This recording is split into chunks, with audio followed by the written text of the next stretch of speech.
ایک وسوسہ یہ بھی آتا ہے کہ اگر اللہ کی راہ میں دے دیا تو مال کم ہو جائے گا. قرآن مجید نے اس کو بھی بیان کیا، فرمایا شیطان نہ تمہیں ڈراتا ہے تنگ دستی سے کہ خرچ کر دو گے تو پتہ نہیں کیا ہو جائے گا، تمہیں ڈراتا ہے. اور میرے نبی پاک علیہ السلام نے وعدہ فرمایا. حضور کیا فرماتے ہیں؟ مشکاہ شریف میں موجود ہے. اللہ کے محبوب فرماتے ہیں تو صدقہ کر، صدقہ دینے سے مال کم ہوتا ہی نہیں. قربان جائیں، کیا جملے ہیں، کیا حسن ہے. فرمایا تو خیرات دے، خیرات دینے سے مال کم ہوتا ہی نہیں، اس سے کم ہوتا ہی نہیں. تارے جھڑ سکتے ہیں، چاند سورج اپنی جگہ چھوڑ سکتے ہیں، کریم نے فرما دیا ہے مال کم نہیں ہوتا تو مسلمانوں نہیں ہوتا، ہو سکتا ہی نہیں.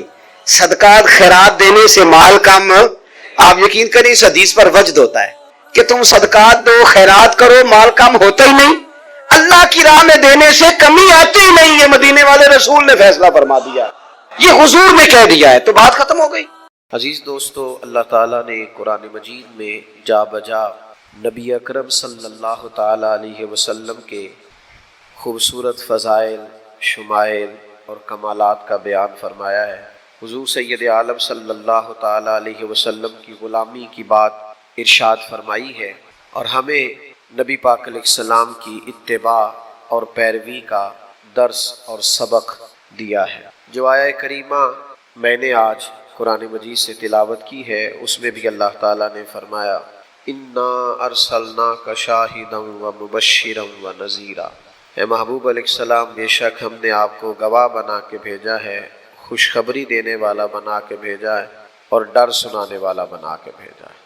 یہ شان آپ کو دی ہے لتؤمنوا باللہ ورسولہ، تاکہ لوگ اللہ پر بھی ایمان لائیں اور اللہ کے رسول پر بھی ایمان، وتوزروہ وتوقروہ، اور پھر لوگ نبی پاک کی تعظیم بھی کرے اور حضور کی توقیر بھی کرے. وتسبحوہ بکرۃ واصیلا، پھر صبح و شام اللہ کی پاکی بیان.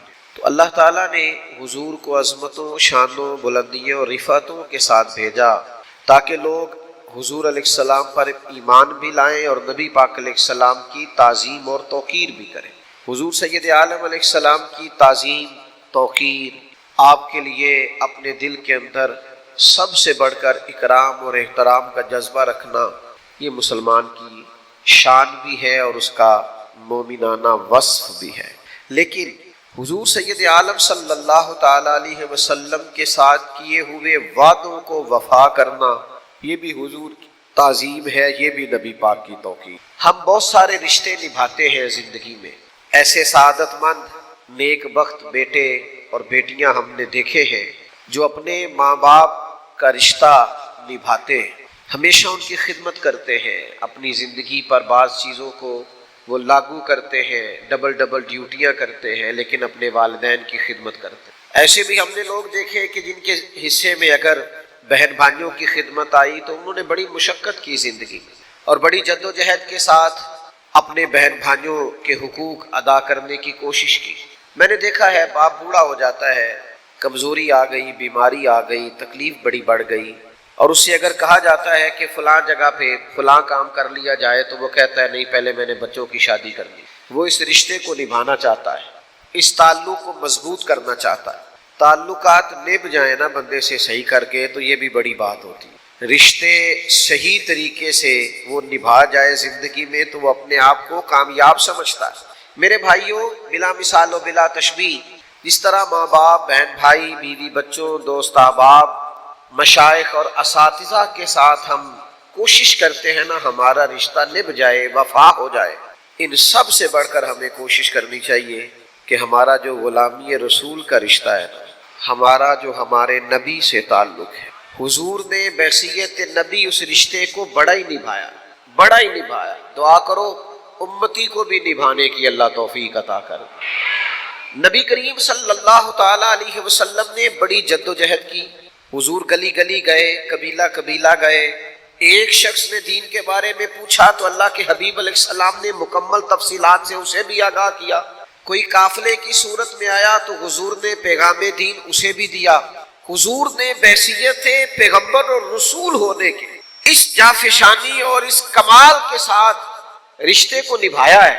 اور پھر صرف تبلیغ نہیں کی، راتوں کو اٹھ کے رو کے دعائیں بھی کی کہ یا اللہ ان کے سینے ہدایت کے لیے کھول دے. اور پھر جس طرح انسان کسی سے والہانہ پیار کرتا ہے نا، یعنی ماں اور باپ والہانہ پیار کرتے ہیں تو وہ بچے کو ڈانٹتے بھی ہیں، کئی دفعہ وہ تلخ بھی ہوتے ہیں، لیکن بعد میں خود بھی رو دیتے ہیں کہ یار میرا دل نہیں کرتا تجھے تکلیف دوں، خود رونا آ جاتا ہے۔ بلا مثال و بلا تشبیہ نبی پاک علیہ السلام دن میں تبلیغ کرتے اور رات کو اللہ کے حضور روتے کہ اللہ مہربانی فرما، اور کبھی امت دعوت کی طرف سے حضور کو تکلیف پہنچتی، پتھر مارے جاتے، اذیت دی جاتی، تو اس وقت بھی رسول کریم کے لمحہ مبارکہ پر دعا یہ ہوتی کہ اللہ انہیں پتہ نہیں ہے یہ کیا کر رہے ہیں، تو انہیں ہدایت عطا فرما۔ جب اللہ کے حبیب علیہ السلام حجت الوداع کے موقع پر تشریف لے گئے تو 1,44,000 کے مجمع کے سامنے کھڑے ہو کے کریم نے فرمایا کیا تم گواہی دیتے ہو کہ میں نے تم تک اللہ کا دین پہنچا دیا ہے؟ تم گواہی دیتے ہو؟ سب لوگوں نے کہا یا رسول اللہ ہم گواہی دیتے ہیں، آپ نے پورا دین پیغام قرآن ہمیں سنا دیا۔ تو یاد رکھیے گا نبی پاک علیہ السلام نے نبی ہونے کا حق پورا پورا ادا کیا۔ اب نہ ہمارے ذمے ہے کہ ہم غلام ہونے کا حق کیسے ادا کرتے ہیں۔ جس طرح ہمیں یہ احساس ستاتا ہے نا کہ میرے بچوں کا مستقبل کہیں تاریک نہ ہو جائے، میں باپ اچھا ثابت ہو جاؤں، میں بیٹا اچھا ثابت ہو جاؤں، میں بھائی اچھا ثابت ہو جاؤں، میں دوستوں کے اندر دوست اچھا ثابت ہو جاؤں، اسی طرح اس احساس کو بھی ہمیں دامن گیر رکھنا چاہیے کہ میں ایک اچھا غلام ثابت ہو جاؤں، میں نبی پاک علیہ السلام کا اچھا امتی ثابت ہوں، میں اس رشتے کو وفاداری کے ساتھ نبھا جاؤں، اس کا بھی ہمیں احساس کرنا چاہیے۔ یہ جو علماء، مشائخ، بزرگ، مبلغین، یہ جو صبح و شام نکلتے ہیں اور دین کا پیغام دیتے ہیں اور بڑی جد و جہد کرتے ہیں، عمریں گزر جاتی ہیں، حضور علیہ السلام کا دین پھیلاتے، دین پڑھاتے، دینی اداروں کا قیام کرتے، دین کی نئی نئی جہتوں پر دین کا کام کرتے، تو اصل میں یہ چاہتے یہ ہے کہ ہم اس غلامی کا رشتہ نبھائیں، ہم بھی کچھ خدمت دین کے لیے پیش کریں، ہم بھی بحیثیت غلام اپنی ڈیوٹی کریں۔ اور پھر ایک اور بات بھی، ویسے بھی عجیب بات ہے نا، ایک بندہ کہے میں جناب آپ کا ملازم ہوں، میں آپ کا خادم ہوں اور خدمت کرے نا، تو آپ کہیں گے بھائی یہ زبانی کلامی دعویٰ تو اپنے پاس رکھ، میرا خادم تو وہ ہے جو ہر وقت میرے پاس ہوتا ہے، مجھے جب کام بتانا ہو، جب کوئی بات کہنی ہو، جب کوئی چیز چاہیے ہو دوڑ کے لا کے دیتا ہے، تو کیسا خادم ہے؟ دعوے کیے جاتا ہے توجہ تیری ہے نہیں، ہم تو ہر روز دعویٰ کرتے ہیں نا ہم نبی پاک کے غلام ہیں، تو غلامی کے کچھ اثرات بھی تو نظر آنے چاہیے نا، اس کا کوئی رنگ بھی چھلکنا چاہیے۔ نبی پاک صلی اللہ تعالیٰ علیہ وسلم نے جس دین کے لیے اتنی جد و جہد کی، حضور کے آل و اصحاب نے جس کے لیے قربانیاں دی، ہم اس دین کے لیے کیا خدمات پیش کر رہے ہیں؟ ذرا ٹھنڈے دل سے سوچئے گا اور سمجھیے گا کہ دین پر جو مشکلات آتی ہے اور دین کے مخالفین نئے نئے جو فتنے کھڑے کرتے اور معاذ اللہ لوگوں کے دلوں میں دین کے بارے میں جو نئے نئے شکوک و شبہات پیدا کرتے ہیں، یہ ملحدین، یہ سیکولر، ہم حضور کے غلام ہیں، ہماری ذمہ داری تھی کہ ہم ان سارے فتنوں کے سامنے پل باندھتے، ہم اپنی خدمات پیش کرتے، ہم نئی نئی جہتوں سے لوگوں کو دین سے آگاہ کرتے، آنے والی نسل کے دلوں میں دین پہنچانے کے لیے جد و جہد کرتے۔ ہمیں خاص پہلوؤں سے ان سب فتنوں کے سامنے پل باندھنے کی ضرورت، ہم توجہ نہیں کرتے، ہم غور نہیں کرتے، ہم اس طرح کی خاص منصوبہ بندی دین کے لیے نہیں کرتے جس طرح کی مخالف معاذ اللہ دین بگاڑنے کے لیے کرتا ہے۔ تو اس خاص زاویہ نگاہ سے ہمیں اپنی غلامی کا رشتہ پیش کرنا چاہیے۔ ایک صحابی تھے حضرت سعد بن ربیع رضی اللہ تعالیٰ، وہ میدان احد میں شہید ہو رہے تھے اور مرتبہ شہادت پر فائز ہو رہے تھے اور ان کی سانسیں آخری چل رہی تھی بلکہ اکھڑ رہی تھی، تو قریب جو صحابہ کھڑے تھے نا، ان صحابہ کو مخاطب کر کے اس شہید ہونے والے صحابی نے ایک پیغام دیا۔ انہوں نے کہا جا کے نا حضور کے غلاموں کو میرا یہ پیغام دے دینا کہ تم میں سے اگر ایک بھی موجود ہوا اور پھر کفار نبی کریم علیہ السلام تک پہنچ گئے تو یاد رکھنا اللہ کی بارگاہ میں تمہارا کوئی عذر قابل قبول نہیں ہو۔ تم موجود تھے اور لوگ پہنچ گئے، ہم موجود ہیں اور دین کے ڈاکو پہنچ جائیں، ہم موجود ہیں اور ملحدین فتنہ گری کر کے چلے جائیں، سیکولر ہمارے نوجوانوں کو بگاڑ کے چلے جائیں۔ یہ باتیں کرنا آسان ہے کہ نئی نسل کو فلاں نے سازش کر کے بگاڑ دیا، لوگ سازش کرتے رہے تو پہرے دار کہاں تھے؟ بیٹا بگڑ گیا تو باپ کہاں تھا؟ شاگرد بگڑ گئے تو سوال یہ ہے کہ استاد صاحب کہاں تھے؟ اگر سالکین بگڑ گئے تو مرشد کہاں تھے؟ اگر قوم بگڑ گئی تو رہنما کہاں تھے؟ نہ ادھر ادھر کی تو بات کر، یہ بتا کہ قافلہ کیوں لٹا، مجھے رہزنوں سے غرض نہیں تیری رہبری کا سوال ہے۔ یہ امتی کا کام ہے وہ غلامی کرے. اعلیٰ حضرت فاضل بریلوی نے کہا تھا سونا جنگل رات اندھیری چھائی بدلی کالی ہے. یہ حالات دیکھیں اعلیٰ حضرت کیسے بیان کرتے, کہتے ہیں حالات کچھ ایسے, دین کا کام کرنے والوں, دین کی بات کرنے والوں, دین کا پیغام دینے والوں, اس وقت حالات ایسے ہیں کہ ایک تو سونا جنگل, اوپر سے رات اندھیری, اور تیسرا بدلی بھی کالی چھائی. ایک تو حالات یہ ہے, اور اس سے بڑی بات یہ ہے کہ جن کو تم نے پہرے دار رکھا ہے وہ پہرے دار نہیں, وہ ڈاکو ہے. یعنی ایک مسائل موسمی خراب ہے, اوپر سے جن کو تم پہرے دار اور چوکی دار سمجھ رہے ہو وہ ڈاکو ہے. ان حالات میں تمہیں دین کا پیغام دینا ہے اور خدمت کی ڈیوٹی کرنی. فرماتے سونا جنگل رات اندھیری چھائی بدلی کالی ہے, او سونے والوں جاگتے رہنا چوروں کی رکھوالی ہے. بیدار ہونے کی ضرورت. اچھا میں آپ کی خدمت میں عرض کروں, ہر کام لوگ نئی توانائی سے کریں گے, نئی فکر سے کریں گے, نئی ٹیکنالوجی سے کریں گے, جدت سے کریں گے, چیزوں کو سیکھیں گے, لیکن اپنے بچوں کو دین پڑھانے کے لیے, سمجھانے کے لیے, حضور کا غلام بنانے کے لیے وہ نئے سے نئے منصوبے نہیں بنائیں گے. ان کو سمجھائیں گے نہیں, بتائیں گے نہیں کہ کتاب و سنت ہماری عملی زندگی میں کیسے نافذ ہو سکتا ہے. یہ جو ہمارا شعوری بگاڑ ہے, یہ جو فکری انتشار ہے, یہ جو اس وقت ہر طرف وسوسوں کا غلبہ ہے, ہمارا دین ہمیں کس طرح اس سے بچاتا ہے. ہمیں بہت زیادہ بیدار رہنے کی ضرورت ہے. ہم نے حضور سے غلامی کا رشتہ نبھانا ہے. ہم نے اس دین کے لیے جس کے بارے میں نبی پاک علیہ السلام نے تاکید فرمائی کہ ایک آیت بھی تمہیں ملے تو آگے پہنچانی ہے, ہم نے وہ ڈیوٹی ذمہ داری سے کرنی ہے, سمجھدار ہو کے کرنی, دانا ہو کے کرنی ہے, مدبر ہو کے کرنی, حکمت کے ساتھ آگے بڑھنا ہے. اس کے لیے کبھی کبھی مشکل فیصلے بھی کرنے ہوں گے, لیکن پھر حالات کی دقت کو نہیں دیکھا جائے گا, حضور کی غلامی کو دیکھا جائے گا. پھر ماحول کی تلخی کو نہیں دیکھا جائے گا, نبی پاک کی رضا کو دیکھا جائے گا. اللہ کے حبیب علیہ السلام نے ایک لشکر روانہ کیا تھا حضرت اسامہ بن زید رضی اللہ تعالیٰ عنہ کی قیادت میں. وہ لشکر ابھی تھوڑی دور ہی گیا تھا کہ اللہ کے حبیب علیہ السلام کا وصال ہوا. اب صحابہ اس بات پر جمع ہوئے اور جناب صدیق اکبر رضی اللہ تعالیٰ عنہ مسلمانوں کے خلیفہ مقرر ہوئے. اب حالات نے حضور کے وصال کے بعد ایک پلٹا کھایا. کچھ لوگ مرتد ہو گئے, کچھ زکوٰۃ کے انکاری ہو گئے, معروضی حالات میں انتشار پیدا ہو گیا. اب صحابہ کرام علیہم رضوان نے ایک رائے دی کہ ابھی یہ جو لشکر حضور نے روانہ کیا تھا نا, حالات کا تقاضا یہ ہے کہ اس لشکر کو ابھی نہ بھیجا جائے, پہلے جو اندرونی اور معروضی معاملات ہیں ان کو دیکھ لیا جائے, پھر اس لشکر کو روانہ کریں گے. لوگوں نے اپنا نمائندہ حضرت عمر فاروق رضی اللہ تعالیٰ عنہ کو بنایا. جناب عمر نے بارگاہ خلافت میں عرض کی, حضرت صدیق اکبر کی خدمت میں گزارش کی کہ اس لشکر کو ابھی روانہ نہ فرمائیں, حالات کچھ بہتر ہو لیں, اندرونی معاملات, پھر لشکر کو روانہ کریں گے. یہ ہے غلامی کا رشتہ. یہ وہ لوگ ہیں جو نبھاتے ہیں, جن کی خواہش ہوتی ہے کہ میں نے لگائی ہے, دعا کرو میری نبھ بھی جائے. حضرت ابوبکر صدیق رضی اللہ تعالیٰ عنہ نے جناب فاروق اعظم رضی اللہ تعالیٰ عنہ پر جلال فرمایا. فرمایا عمر تمہیں تمہاری ماں روئے, مجھے اس لشکر کو روکنے کا مشورہ دے رہے ہو جس سے روانہ مدینے والے محبوب نے فرمایا ہے. اور پھر حضرت سیدنا ابوبکر صدیق کے جملوں کا ولولہ دیکھیے. فرمانے لگے میں مدینہ منورہ میں اکیلا بھی رہ گیا اور جنگل کے درندے آ کر میرا گوشت بھی نوچنے لگے. اس قسم کے بھی حالات پیدا ہو گئے تو میں اس لشکر کو کبھی نہیں روکوں گا جس سے روانہ مدینے والے محبوب نے فرمایا. وہ جائے گا, ہم یہ رشتہ نبھائیں گے, جو بات حضور نے کر دی اس پر پہرا دیں گے, ہم پھر پورا ڈٹیں گے, پھر پورا اس بات پر کھڑے ہوں گے. جب حضور نے لشکر روانہ کیا تو بات ختم ہو گئی. پھر لوگوں نے کہا ٹھیک ہے, اگر آپ وہ لشکر بھیجنا چاہتے ہیں تو اس طرح کریں, امیر کسی اور کو بنا دیں. ایک نوجوان امیر ہے. فرمایا تمہارا بھلا ہو, جسے حضور نے امیر بنایا ہے وہی امیر رہے. اور پھر آپ حیران ہو گئے بات سن کے کہ حضرت اسامہ بن زید نوجوان تھے, جناب ابوبکر صدیق نے انہیں گھوڑے پہ بٹھایا ہے, خود ان کے ساتھ پیدل چل رہے ہیں.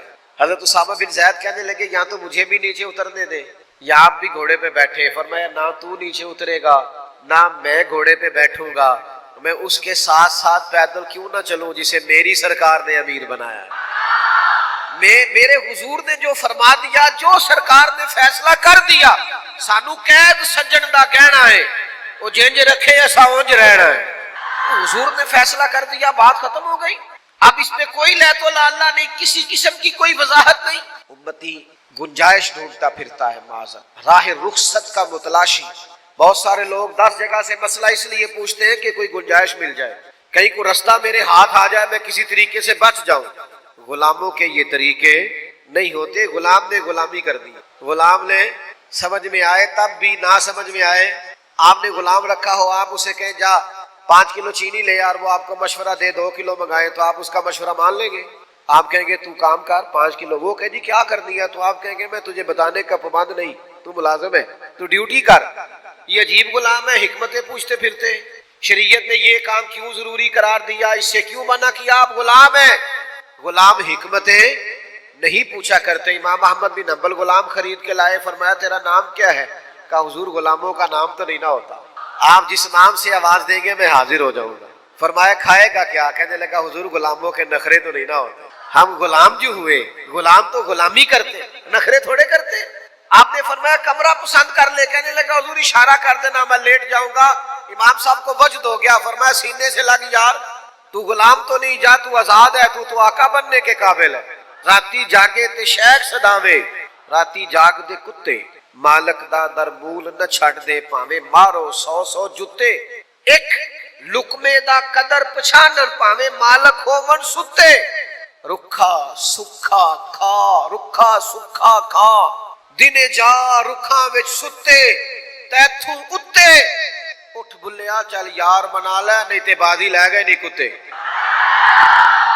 آ جا, ورنہ غلامی کا انداز وہ دیکھے کہاں پہنچ گئے. میرے عزیز چیزوں کو سمجھے, غلامی کو نبھائیں. حضرت ابو بکر صدیق حضرت اسامہ بن زید سے کہنے لگے چونکہ امیر لشکر آپ ہیں, اگر آپ پسند فرمائیں, مناسب سمجھے, اجازت دے, تو حضرت عمر کو میرے پاس نہیں چھوڑ جاتے, میں نے ضروری مشورے کر دے. انہوں نے کہا امیر آپ جیسے دوستو غلامی کا رشتہ نبھائیے, غلامی کا تعلق نبھائیے. او یارو جس قوم کو عمر گزر گئی ہے ہمیں یہ کہتے ہیں کہ نماز پڑھا کرو, داڑیاں رکھ لو, خواتین کو پردہ کراؤ, جو بنیادی باتوں پر ہی عمل نہیں کرتے, میں انہیں آگے کا سبق کیا پڑھاؤں؟ اگر ہمیں سوتوں کو جگانا پڑے تو بات سمجھ میں آتی ہے, لیکن اگر جاگتوں کو جگانا پڑے تو یہ کتنا تکلیف دہ معاملہ ہے. آپ اس پہلو پر ضرور غور فرمائیے کہ رشتہ غلامی نبھانا ہے. ہم نے کلمہ پڑھ کے اپنے محبوب سے غلامی کا عہد کیا ہے, ہمیں اس رشتہ غلامی کو مضبوط بھی کرنا ہے, نبھانا بھی, آگے بھی لے کے جانا ہے. اور اگر ہم اس رشتے کی حساسیت کو نہیں سمجھیں گے, اس پر غور نہیں کریں گے, اپنی ترجیحات یہ نہیں بنائیں گے کہ ہمیں یہ رشتہ نبھانا ہے. ایک غلام تھا, اس کے آقا نے اس پر بڑا ظلم کیا, اس کی ناک کاٹ ڈالی. مسند امام احمد بن حنبل میں موجود. وہ دروازہ رسول پہ آیا اور رو کے عرض کی حضور میرے ساتھ یہ ہوا ہے. حضور نے فرمایا جا تو آج سے آزاد ہے. اس نے عرض کی حضور میں آزاد تو ہو گیا ہوں پر یہ معذوری بھی ہو گئی ہے, میرے خرچ کون اٹھائے گا, میری ضروریات کا کون خیال رکھے؟ تو نبی پاک علیہ السلام نے فرمایا اللہ اور اس کا رسول تیرے وارث بنے گے. پھر نہ حضور نے صحابہ کو تاکید کر دی, فرمایا اس کا خیال رکھنا, یہ پریشان نہ ہو. وہ حضرت صدیق اکبر کے دور میں آیا, آ کے کہنے لگا آپ کو پتہ ہے نبی پاک نے میرے بارے میں کیا نصیحت فرمائی؟ جناب صدیق فرمانے لگے تو غم نہ کر, وعدہ حضور نے کیا ہے ہم نبھائیں گے. تیرے تمام اخراجات, تیرے سارے معاملات, تیری تمام ضروریات کا خیال رکھا جائے. ہم غلام ہیں, ہم غلامی کریں گے, ہم اس رشتے کے تسلسل کو برقرار رکھیں, تجھے کوئی تکلیف نہیں آئے گی, ہم غلام ہیں نا, اس رشتے کو نبھائیں گے. حضرت صدیق اکبر کا وصال ہوا تو وہ سیدنا عمر کی خدمت میں آیا اور اس نے آن کر کے عرض کی حضور میرے بارے میں کیا خیال ہے؟ تو جناب عمر فرمانے لگے خیال وہی ہے کہ حضور نے تیرے ساتھ وعدہ کیا تھا تو جب تک عمر کی جان میں جان ہے تیری ہر ضرورت کا خیال رکھا. ہم نبی پاک کے غلام ہیں, ہم اس رشتے کی حساسیت کو, نزاکت کو, درد کو سمجھتے ہیں, ہم اس پر پوری توجہ دیں گے, ہم اس غلامی کو نبھائیں گے. ایک غلام ہے, وہ ناک کٹی ہوئی ہے, اس نے حضرت عمر سے کہا میرا مصر میں رہنے کو دل کرتا ہے. فرمایا جہاں تیرا دل کرے گا وہاں رہائش مل جائے گی. ہم نے وہ عہد اور پیمان نبھانا ہے جو کریم نے فرمایا. حضرت عمر نے مصر کے گورنر کو لکھا اس کے لیے گھر بھی تعمیر کر دو, اس کی ضروریات کا بھی خیال رکھو, اسے کوئی تکلیف نہیں آنی چاہیے چونکہ وعدہ مدینے والے محبوب نے فرمایا. جب تک ہم اپنے ذہن کو, اپنی فکروں کو, اپنی طبیعت کو پورے طور پر مائل نہیں کرتے کہ ہم نے وہ خاص تسلسل جو نبی پاک علیہ السلام کے تبلیغ دین کا ہمارے اسلاف نے سنبھالا تھا وہ ہم نے سنبھالنا ہے, ہم نے وہ غلامی کرنی ہے. اور پھر میری تبلیغ ہی ضروری نہیں, آپ دین پر ڈٹ کے عمل بھی کریں نا, تو اس سے بھی رشتہ غلامی مضبوط ہوتا ہے۔ امام جعفر صادق رضی اللہ تعالیٰ عنہ سے ایک شخص نے پوچھا تھا میں دین کی تبلیغ کرنا چاہتا ہوں تو کیا کروں؟ تو آپ نے فرمایا کوئی مشکل کام نہیں، تو دین پہ عمل کرنا شروع کر دیں، دین کی تبلیغ ہونی شروع ہو جائے گی۔ عمل کریں آپ دین پر، سنت پر، شریعت پر، احکامات نبوی صلی اللہ تعالیٰ علیہ وسلم پر عمل کریں، آپ محسوس کریں گے کہ تبلیغ ہونے لگی، اشاعت دین ہونے لگی۔ لیکن جب تک آپ عمل ہی نہیں کرتے، لیت و لالا کرتے ہیں، بہانے بازی کرتے ہیں، باقی ہر چیز کا خیال ہے۔ کتنے نوجوان ہیں جو وطن چھوڑ دیتے ہیں اپنے رشتوں کو نبھانے کے لیے، ضروریات کو پوری کرنے، رات کو اوور ٹائم کام کرتے کہ ہمارے بیوی بچوں کے، گھر بار کے حقوق ادا ہو، کتنی مشقت کرتے ہیں۔ سچ بتاؤ کبھی اس لیے بھی اوور ٹائم لگایا ہے کہ میں حضور کے دین کی کوئی نوکری کر سکوں؟ کبھی اس لیے بھی کوئی منصوبہ بندی کی ہے کہ کچھ بھی ہو جائے میں کچھ اشاعت دین کے لیے اپنا کردار ادا کروں؟ ہمارے جب تک یہ جذبات پیدا نہیں ہوتے، ہمارے ہاں تو یہ اللہ تعالیٰ معاف کرے ایک آفت آئی ہے نا، سیلاب آ گیا ہے، تو اب ذرا آپ انداز دیکھیے گا ویڈیو بنانے کے لیے، تصویریں بنانے کے لیے کس طرح لوگ پانیوں میں اتریں گے۔ وہ خدا کے بندے آپ فوٹو نہ بنائیں، آپ پیچھے رہ کے مدد کریں سیلاب والوں۔ آپ کو صرف سوسائٹی میں دکھانا ہے، بعض سیاستدان یہ والا کام بھی کریں گے، لیکن آپ بجائے اس کے کہ سیلاب کا جائزہ لیں، آپ ایک رات وہاں کیوں نہیں گزارتے جہاں ماں نے اور باپ نے ساری رات سڑک پر بچوں کے ساتھ گزار دی؟ اور مجھے ایک صاحب کہنے لگے، میں نے کہا کہ آپ چلے پانی ہے نا تو اوپر والے پورشن پہ آرام کر لیں، تو وہ کہنے لگے میں اور میری بیوی رات بھر نہیں سو سکے اور دن چڑھ گیا ہے تو پھر بھی نہیں نیند آ رہی۔ کہا بھی آپ سو جائیں، چلے نیچے کچھ پانی ہے نکل جائے گا۔ تو کہنے لگے پیر صاحب ایک سانپ تیرتا ہوا پانی میں دیکھ لیا، گھر میں چھوٹے چھوٹے بچے، تو اس ڈر سے نیند نہیں آ رہی کہ کہیں کوئی موذی جانور بچوں کو تکلیف نہ دے جائے۔ لیکن ہماری ترجیحات نہیں ہوتی، ہم اصولی بنیادوں پر نہیں چلتے۔ سٹیٹس کا دور ہے، سٹیٹس لگانا ہوتا ہے، موبائل کا دور ہے، کچھ نہ کچھ نئی فوٹو سوشل میڈیا چلانا ہوتا ہے، اسی میں سارے الجھ کے رہ گئے۔ خدا را اصل کی طرف آئیں، حقیقت پسند بنے، معاملہ فہم بنے، چیزوں کو ان کی اصل پر لے، بہترین منصوبہ بندی کرے۔ نبی پاک علیہ السلام سے ہمارا غلامی کا رشتہ ہے، ہم نے اس رشتے کو نبھانا ہے اور اس کو آخر تک نبھانا ہے، اس کو پورے زور شور سے نبھانا اور آخر دم تک حضور کے غلام بن کے جینا ہے۔ خدمت پیش کرنی ہے، دین کے لیے ڈیوٹی کرنی ہے۔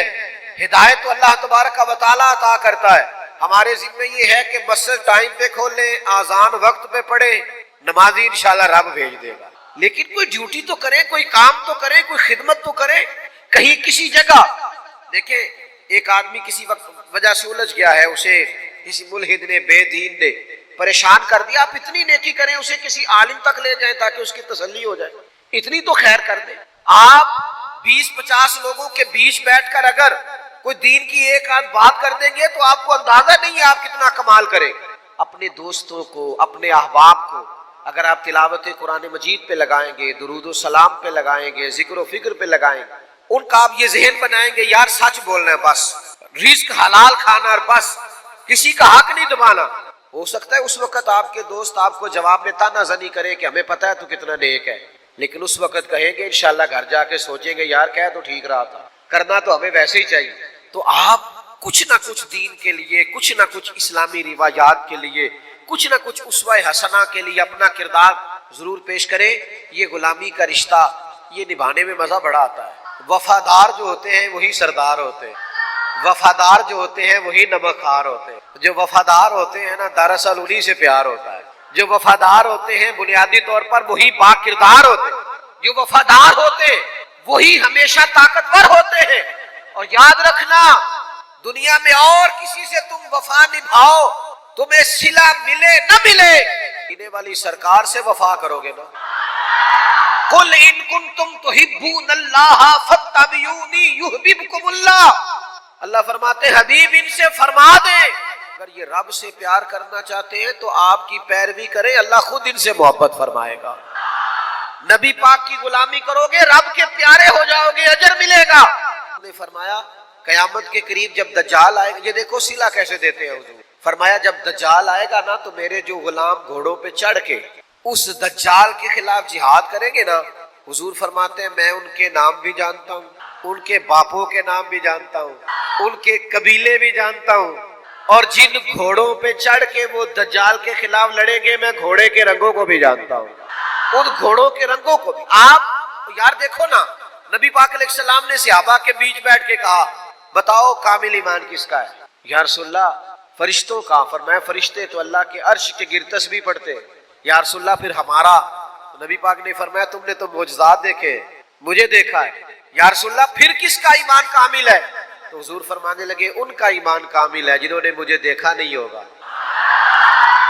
اور ان کا دل کرے گا کبھی ایک بار زیارت ہو نا۔ لنگ کئی مہینے تے برس گئے تیری دید نو دیتے ہی ترس گئے، کدے ٹوٹیا دلاں ول پھیرا پا، میری آس بھی تو تے امید بھی تو، چر ہویا مینوں ترلے لیندیاں، کدی موڑ میرے ول واگاں، خواب میری وچ ایک بار جے آویں تے ساری عمر نہ جاگاں۔ حضور فرماتے ہیں ان کی خواہش ہوگی کہ ایک دفعہ دیدار ہو جائے تو وہ جان پیش کرنے کو بھی تیار ہے۔ کروں تیرے نام پہ جان فدا، نہ بس ایک جان دو جہاں فدا، میرا دو جہاں سے بھی نہیں جی بھرا، میں کروں کیا کروڑوں جہاں نہیں۔ اللہ کے حبیب علیہ السلام نے فرمایا جس نے مجھے دیکھ کے کلمہ پڑھا ایک بار مبارکباد، اور جس نے بن دیکھے پڑھا اسے 7 بار مبارکباد۔ آپ اس رشتہ غلامی کو نبھائیں، اس تعلق کو نبھائیں، آپ محسوس کریں گے کہ وہاں سے کیا کمالات۔ حضرت ام ایمن رضی اللہ تعالیٰ عنہ نبی پاک علیہ السلام کی والدہ ہیں۔ بعض اہل علم نے یہاں تک لکھا ہے کہ رضائی والدہ۔ حضور ہمیشہ ان پر شفقت کرتے، ان کے ہاں تشریف لے جاتے، غلام ہمیشہ غلامی نبھایا کرتے ہیں، لے سجنا اسا توڑ نبھائی۔ حضرت ابوبکر صدیق رضی اللہ تعالیٰ عنہ امیر بنے تو حضرت عمر سے کہنے لگے جناب ام ایمن سے ملنے نہ چلے، کیوں کہ حضور بھی جایا کرے۔ تو حضرت عمر اور جناب ابوبکر صدیق شیخین کریمین دونوں جناب ام ایمن کے پاس گئے تو جناب ام ایمن دیکھ کے رونے لگی۔ آپ اس تعلق کو نبھانے آئے ہیں جو نبی کریم کا تعلق۔ تو حضرت ابوبکر صدیق نے کہا اماں جی آپ کیوں روتی ہیں؟ فرمانے لگے کہ تو عرض کرنے لگی اس لیے روتی ہوں کہ سرکار ظاہری طور پر رخصت ہوئے تو وحی کا دروازہ بھی بند ہوا۔ دوستو غلامی کے تعلق کو نبھائیے گا۔ میری آپ کی خدمت میں بڑی درد مندانہ اپیل ہے، میری خواہش یہ ہے کچھ نہ کچھ ہم اپنے لیے، بچوں کے لیے، گھر والوں کے لیے کرتے ہیں، کچھ نہ کچھ دین کے لیے بھی کریں۔ کوئی نہ کوئی ذمہ داری قبول کرے، چند لوگوں کو نماز کی دعوت دے، کسی کو سچ بولنے کا پیغام دے، کسی کو رزق حلال کی بات سمجھائیں، کسی کو کہیں کہ والدین سے اچھا سلوک کیا کر، کسی کا رویہ اپنی گھر والی سے، اہلیہ سے ٹھیک نہیں ہے تو اسے اچھے اخلاق کا سبق دے۔ کسی جگہ کسی مقام پر کسی مسلمان کو دین سے دور دیکھے تو کچھ کوشش کرے کہ وہ دین کے قریب ہو جائے۔